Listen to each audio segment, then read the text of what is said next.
দুনিয়াতে থাইকা এই কোরআন আমারে ভোলে নাই। নামাজের আজান হলে পাগলের মতো মসজিদে দৌড়ায় যাইতো। মানুষ যখন ঘুমায় যায় এই বান্দা নামাজের মুসাল্লায় দাঁড়ায় যাইত। গভীর রজনীতে আসমান ঘুমায়, জমিন ঘুমান্ত, পাখি ঘুমায়, মাছ ঘুমায়, জঙ্গলের প্রাণীরা ঘুমায়। এই বান্দা তখন যায় নামাজ বিছাইয়া আমি আল্লাহর মহব্বতে ডাকতো, নামাজে দাঁড়াইতো। এই বান্দা দুনিয়াতে আমাকে ভুলে নাই, আমরাও ভুলব না। কতক্ষণ থাকবো জানো? আমরা তাকে জান্নাতে ঢুকানো পর্যন্ত থাকবো। বেহেশত আযাকে আযারে নবাশদ কাছে রাবা কাছে কারে নবাশদ। পরকালের জিন্দেগির জন্য কি হিসাব মিলায় নিলা, কি সঞ্চয় করলা? সকাল ৯টা-১০টার সময় বাবায় সন্তানকে বলে বাজারে যাও, দুপুর বেলা ঘরে মেহমান আসবে, দুপুরের রান্না করার জন্য চাল, ডাল, মাছ, তরকারি নিয়ে আসো, টাকা নাও। সন্তান টাকা নিয়ে বাজারে গেল। 10টা-11টায় বাজারে গিয়া পকেট ভরা টাকা। বাজারে যাওয়ার পরে দেখে সুন্দর সুন্দর বিল্ডিং, রঙের বাতি জ্বলে, কোথাও আবার গান চলে, কোথাও নাচ গান চলে। রং তামাশার রংমহল দেখেও ধাঁধায় পড়ে গেছে। এখন এখানে খেলা চলে, ওখানে ক্যানভাসারের আওয়াজ, ওখানে সুন্দর বাতি জ্বলে। এগুলো হাঁটে আর দেখে এত সুন্দর বাড়ি, এত সুন্দর গাড়ি। দেখতে দেখতে দুপুরের সময় ঘনিয়ে যায়।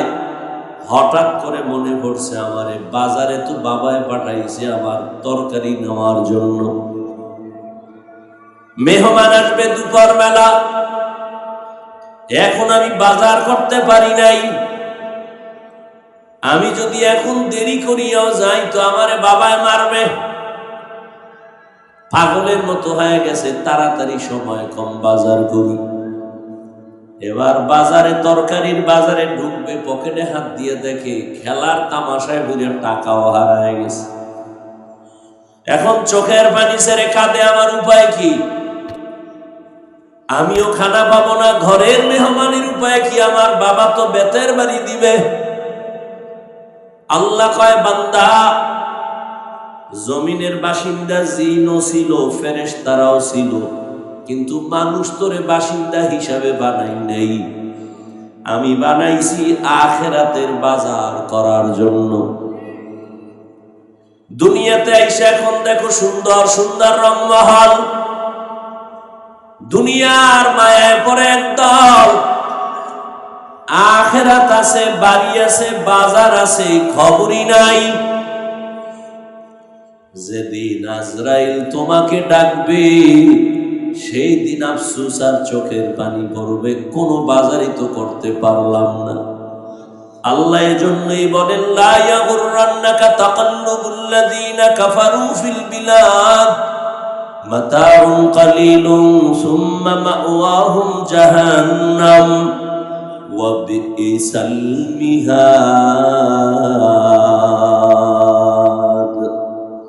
আল্লাহ বলেন বেঈমান কাফেরের বানানো বাড়ি দ্বারা গুলশান দেখে পাগল হইও না, কারণ ওগুলো কিছুই না, স্বপ্নের মতো। চক্ষু বন্ধ হয়ে গেলে দেখবা কিছুই তোমার না, এগুলো সব কিছুই ফাঁকা। নবীজি কত বড় দামি, আল্লাহর মহাব্বতের আশিক, তবে আমার নবী কেমন দামি। মুসা নবী আল্লাহর আশিক, ঈসা নবী আল্লাহর আশিক, ইব্রাহিম আল্লাহর আশিক, ইউসুফ নবী আল্লাহর আশিক, নূহ নবী আল্লাহর আশিক। আর আমার নবী কেমন নবী, যে নবী ব্যাপারে আল্লাহ বলেন আমি আল্লাহ নিজে মুহাম্মদের আশিক। সেই নবীর কোনো গুনাহ নাই। সেই রহমতের নবী যদি দোয়া করতেন, হে আল্লাহ উহুদের পাহাড় তুমি স্বর্ণ বানায় দাও, সাথে সাথে স্বর্ণ হয়ে যাইত। নবী উল্টা দোয়া করে বলেন, হে মালিক, গরিবী হালাতে আমারে বাঁচাইও, গরিবী হালাতে মরণ দিও, কিয়ামতের দিন গরিবদের সাথে আমার হাসর করাইও। নবী বলেন, এ গরিবেরা, বড় লোকের বাড়ি গাড়ি দেখি আফসুস করিস না, এগুলোর কোনো ভ্যালু নাই। যদি আমার মোহব্বত নিয়ে কবরে যাও, বড় লোকের 500 বছর আগে গরিবেরা জান্নাতে চলে যাইবা। ওই পরকাল জীবনের জন্য সম্বল সঞ্চয় করো, সময় নাই। চোখের সামনে দেখতে দেখতে কই আমার দাদা, কই আমার দাদি, কই আমার নানা, কই নানো, আমার আদরের কত মোহাব্বতের বন্ধুরা কোথায় চলে গেল? কোন দিন যেন আমারও খাটিয়াটা রেডি হয়ে যায়। এরে আল্লাহর গোলাম, দুনিয়াটা কিছুই না, মুমিনের জন্য জেলখানা। জেলখানায় আসামি যেমন ঢুকতে চায় না, যারা আসল মুমিন তারা দুনিয়াকে আপন বানাবে না। ওরা দুনিয়ায় চলবে ঠিক, কিন্তু অন্তর থাকবে আখিরাতমুখী হইয়া। ওরা খানা খাবে, কিন্তু চিন্তা থাকবে মালিকের সম্পর্ক যেন দূরত্ব না হয়। খাইতে গেল আখিরাতের চিন্তা, ঘুমাইতে গেলে আখিরাতের চিন্তা, সর্বাবস্থা আখিরাত নিয়ে ভাববে। এ দুনিয়া কিছুই না, আমার আসল জীবন হবে আখিরাতের জীবন।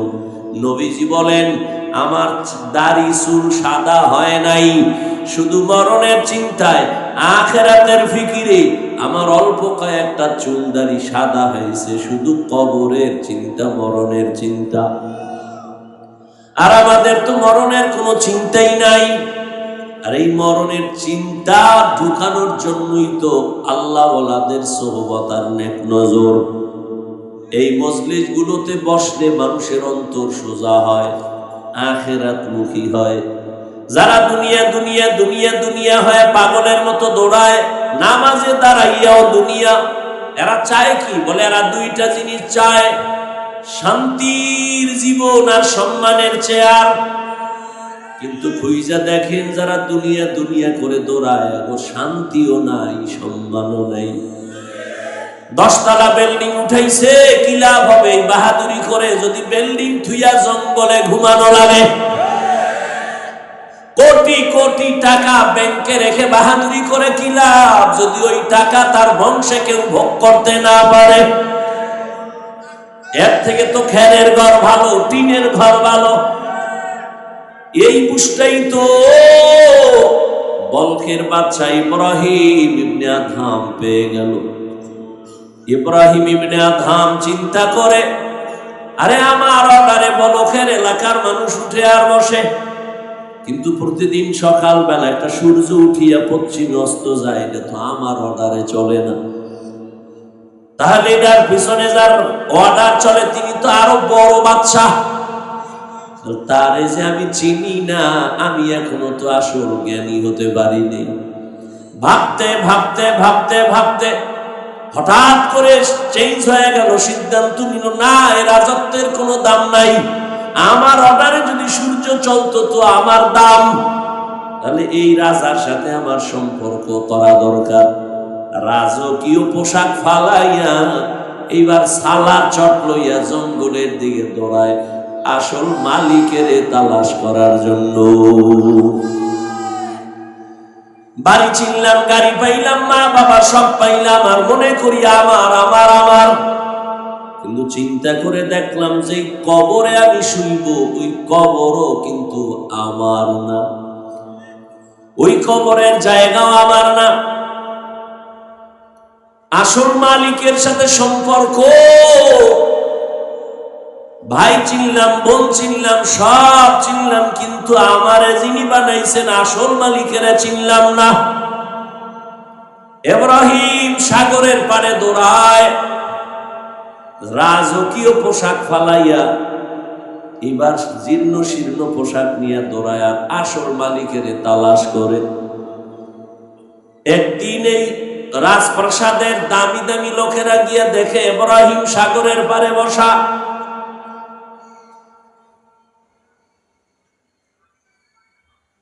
বয়ে রয়েছে জীর্ণ শীর্ণ পোশাকে। ইব্রাহিম, তুমি এই সব চাইরা কি পাইলা? অনেক কিছু পাইছি। দেখবা কাহা হাতে একটা সুই ছিল লোহা, এটা সাগরে ফালাই দিছে।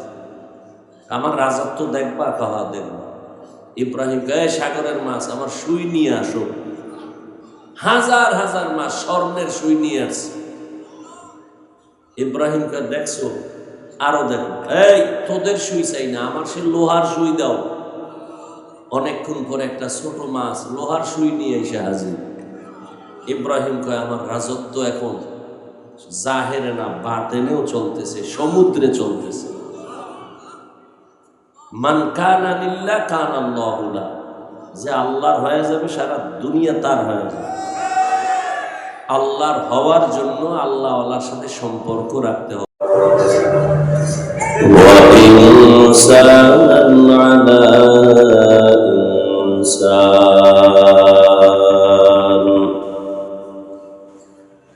ونشهد أن لا إله إلا الله وحده لا شريك له لا ضد له ولا ند له ولا مثل له ونشهد أن سيدنا وسندنا وحبيب ربنا وطبيبنا وطبيب قلوبنا ومولانا محمدا عبده ورسوله أرسله بالحق بشيرا ونذيرا وداعيا إلى الله بإذنه وسراجا منيرا اللهم صل على محمد النبي الأمي وعلى آله وسلم تسليما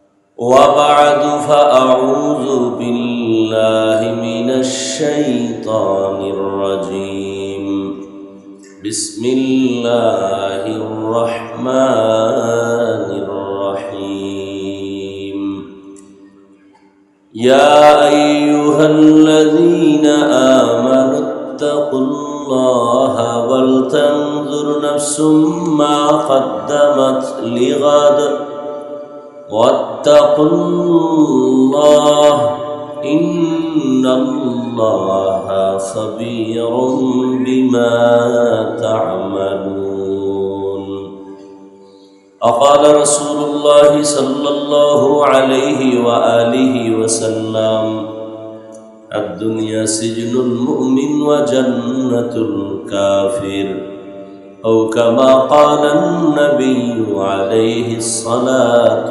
والسلام صدق الله مولانا العظيم صدق رسوله النبي الأمي الكريم ونحن على ذلك من الشاهدين والشاكرين والذاكرين والحمد لله رب العالمين سبحانك لا علم لنا إلا ما علمتنا إنك أنت العليم الحكيم رب اشرح لي صدري ويسر لي أمري واحلل عقدة من لساني يفقه قولي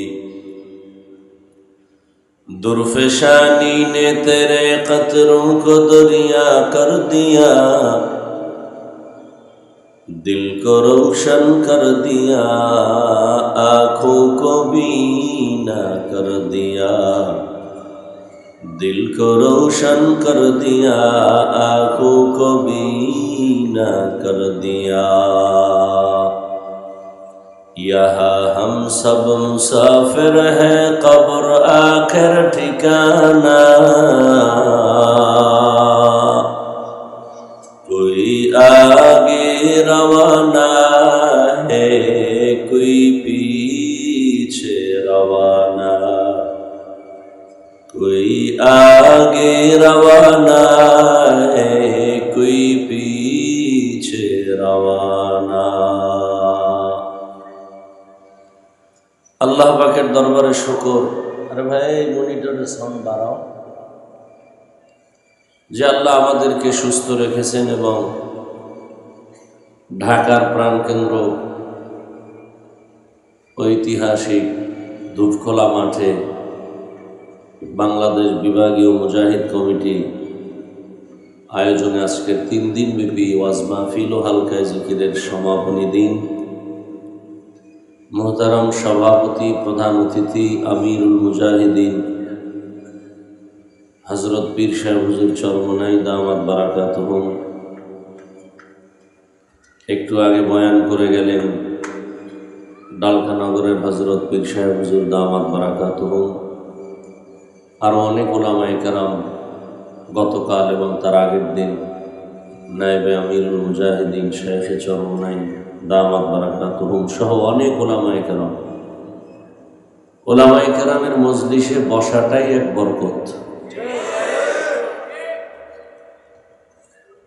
কারণ কিয়ামত পর্যন্ত আর নবী পাবো না, সাহাবায়ে কেরাম আর পাবো না, বড় বড় আইম্মায়ে কেরাম আর পাবো না, আউলিয়ায়ে কেরাম যারা ছিলেন এদেরকেও পাবো না, যাদের চেহারা দেখলেই দিল পরিবর্তন হয়ে যেত। কিয়ামত পর্যন্ত যারা থাকবেন একমাত্র উলামায়ে কেরাম। আবার এখানেও খুব সতর্ক যে উলামায়ে আহলে হক, আবার একদল আছে উলামায়ে আহলে বাতিল। আহলে হক উলামায়ে কেরামের সান্নিধ্যে সময় কাটানো। কেউ বলছেন 100 বছর। হাকিমুল উম্মত মুজাদ্দিদুল মিল্লাত শাহ আশরাফ আলী থানভী রহমতুল্লাহ আলাইহি বলছেন 1000 বছর থেকে উত্তম। কারণ এক একজন উলামায়ে আহলে হক একটা কষ্টি পাথর। তাদের সোহবতে বসলে নবীজি বলছেন মুর্দা দিল জিন্দা হয়ে যায়। কেমন জিন্দা? সূর্যের গরম তাপ পাইয়া জমিন যেমন শুকায়া ফাটল ধরে, চাষাবাদ চলে না, ফসল উৎপাদন হয় না, ওই জমিনে আল্লাহ রহমতের বৃষ্টি দিয়া মুহূর্তের মধ্যে তাজা বানায় দেন, চাষাবাদ চলে, ফসল উৎপাদন হয়। ঠিক দুনিয়ার রং তামাশার লোভে পড়িয়া গুনাহের মোহে পড়ে যাদের অন্তর ভেঙ্গে চুরে গুনার কারণে ফাটল ধরে গেছে, এখন আর নেক আমলের চাষ হয় না, নামাজ ভালো লাগে না, রোজা ভালো লাগে না, তিলাওয়াত ভালো লাগে না। উলামায়ে কেরামের মজলিসে বসলে তখন সাকিনা নাজিল হয়, রহমত বর্ষণ হয়। ওই বৃষ্টি রহমতের ফোঁটা যখন পড়ে গুনাহগারদের দিল জোড়া লেগে লেগে তাজা হয়ে যায়। আর তাজা হওয়ার পরে আগে নামাজ পড়তে ভালো লাগতো না, এখন নামাজ না পড়লে ভালো লাগবে না, এই অবস্থা তৈরি হবে। উলামায়ে কেরামের নেক নজর বড় দামি। আমি সংক্ষেপ সময়, এশার নামাজ খুব কাছাকাছি, অনেক হযরতরা বয়ান করবেন, শেষ আখেরি বয়ান করবেন হযরত পীর সাহেব হুজুর দামাত বারাকাতুহুম।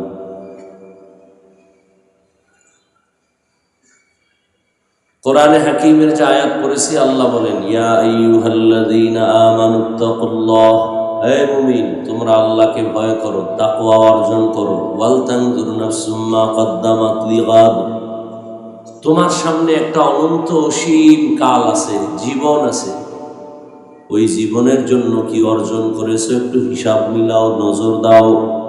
ওয়াত্তাকুল্লাহ, আবার আল্লাহ বলেন আমাকে ভয় করো। ইন্নাল্লাহা খাবীরুম বিমা তা'মালুন।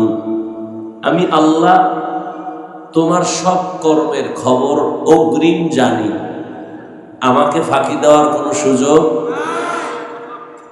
নবীজি বলেন, আদ-দুনিয়া সিজনুল মুমিন ওয়া জান্নাতুল কাফির। মুমিনদের জন্য দুনিয়াটা জেলখানা, বেঈমানের জন্য দুনিয়া হলো শান্তির জায়গা, বালাখানা। যত শান্তি মুমিন আখিরাতে পাবে, দুনিয়ায় না। যত কষ্ট মুমিন আখিরাতে পাবে, দুনিয়ায় না। দুনিয়ায় শান্তি, পরকালে কষ্ট বেঈমানের জন্য। দুনিয়ায় কষ্ট, পরকালে শান্তি মুমিনের জন্য। তো জেলখানার সাথে নবী তুলনা দিলেন কেন মুমিনকে? বলে, জেলখানায় যেমন আসামি ঢুকতেই চায় না, যারা আল্লাহর প্রিয় বান্দা আশিক, এরা দুনিয়া পাইয়া এই দুনিয়ায় থাকতেই চাবে না। কারণ এই দুনিয়ায় থাকলেও তার খেয়াল থাকবে আমার এটা বাড়ি না। যেমন আপনারা এখন এখানে আসছেন বয়ান শুনতে, সবার কিন্তু নিজস্ব বাড়ি আছে না? যতই বয়ান শুনেন না কেন, ঘড়ির দিকে তাকান, টাইম কত, বাসায় যাব কখন, ছেলে মেয়ের খবর কি, স্ত্রীর খবর কি, আবার ঘরের তালা গেট বন্ধ হয় কিনা, তাড়াতাড়ি বাসায় যাওয়া লাগবে। না যাওয়া পর্যন্ত অন্তরের কোনো তৃপ্তি নাই, বসার মধ্যে তৃপ্তি নাই, হাঁটা চলার মধ্যে তৃপ্তি নাই। ঠিক এই দুনিয়ায় যারা আমার আল্লাহর আশিক, খাঁটি মুমিনেরা দুনিয়ায় চলবে, বাজারে যাবে, খানা খাবে, সব ক্ষেত্রেই, কিন্তু ভেতরে একটা আওয়াজ, কখন আমি আমার আসল বাড়ি যাব। সেখানে আমার বাড়ির অবস্থা কি? নিজের একটা ঘরে থাকবেন কয়দিন? 60 বছরের গ্যারান্টি, 1 বছরের গ্যারান্টি। দুনিয়ার যে ঘর উঠাইছেন ওই ঘরে আপনি একদিন থাকার গ্যারান্টি।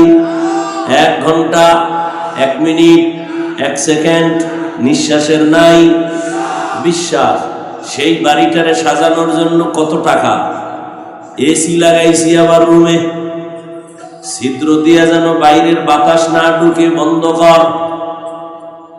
সামান্য একটু সময় দুনিয়ার বাড়িতে থাকার জন্য কত সুন্দর বাড়িটারে সাজাইলাম, টাইলস করলাম, মোজাইক করলাম, কত সুন্দর।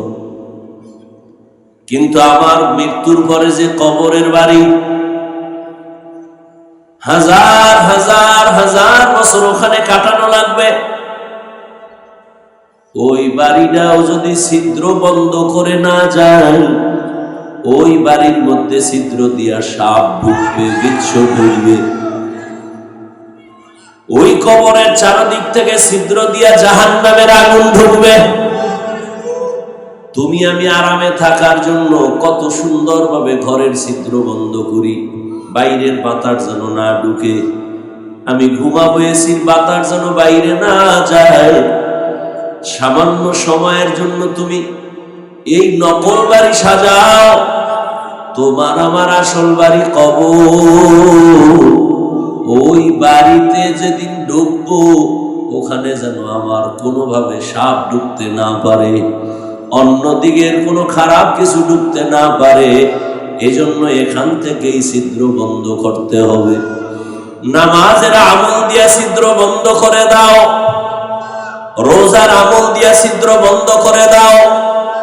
قال رسول الله صلى الله عليه وآله وسلم إذا وزع الميت في قبره جاء القرآن عند رأسه والصلاة عن يمينه والصيام عن شماله وسائر الحسنات عند رجليه। মাইয়িতকে যখন কবরে রেখে সবাই চলে যাবে, 2 ফেরেশতা মাথার দিক থেকে ঢুকবে, নিষেধ করবে, আসবা না। কে তুমি নিষেধ করলা? বলে, আমি হলাম এই মাইয়িতের আপন বন্ধু কোরআন। কি কোরআন? ফেরেশতারা আবার ডান দিক দিয়ে ঢুকবে, বলবে খবরদার আসবে না। কে? বলে, আমি মাইয়িতের বন্ধু নামাজ। ফেরেশতারা আবার বাম দিক থেকে ঢুকবে, বলবে আসবা না, আমি মাইয়িতের চিরবন্ধু রোজার আমল। ফেরেশতারা পায়ের কিনারা দিয়ে ঢুকবে, বলবে আসবা না। কে তুমি নিষেধ করলা? বলে আমি মেসওয়াকের আমল, পাগড়ির আমল, দস্তারখানের আমল, জিকিরের আমল, তেলাওয়াতের আমল। ফেরেশতারা বলবে কি হালাত? আল্লাহ বলবেন এ তো আমার আশিক, এখানে আর ঢুকবা কি? ওর চারদিকে তো আমার আওয়াজ, আমার মোহাব্বতের কোরআন, আমার মোহাব্বতের নামাজ। নামাজ, রোজা, তেলাওয়াত কতক্ষণ থাকবা?